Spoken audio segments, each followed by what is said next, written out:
আমার পুলিশ আমার দেশ সবার আগে বাংলাদেশ প্রতিপাদ্যে বর্ণাঢ্য আয়োজনে শুরু হলো 4 দিনের পুলিশ সপ্তাহ 2026। রাজধানীর রাজারবাগ পুলিশ লাইনসে কর্মসূচি উদ্বোধন ঘিরে ছিল উৎসবমুখর পরিবেশ। প্রধান অতিথি হিসেবে বার্ষিক এই আয়োজন উদ্বোধন করেন প্রধানমন্ত্রী তারেক রহমান।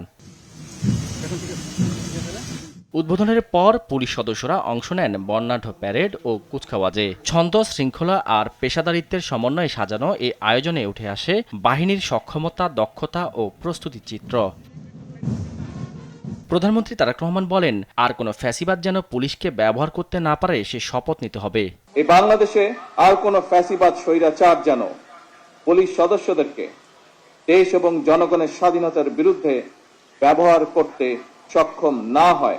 আসুন আজ আমরা আবারও নতুন শপথে অঙ্গীকারবদ্ধ হই।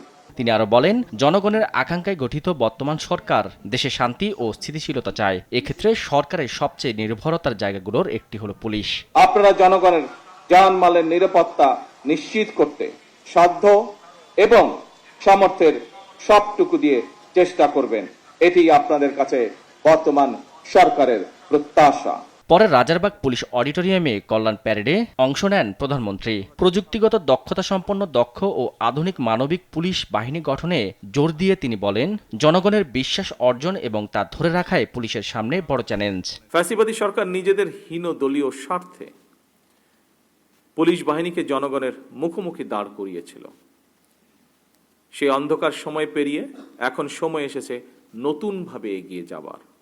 আমি মনে করি জনগণের বিশ্বাস অর্জন এবং সেই বিশ্বাস বজায় রাখাই পুলিশের সামনে বর্তমান বড় একটি চ্যালেঞ্জ। পুলিশ প্রশাসন কোনো দল নয়, বরং বিধিবদ্ধ আইন অনুযায়ী পরিচালিত হবে বলে জানান সরকার প্রধান। কর্মকর্তা বৃন্দ, শাহাদাত নিশাদ, দেশ টিভি, ঢাকা। অনলাইনে সংযুক্ত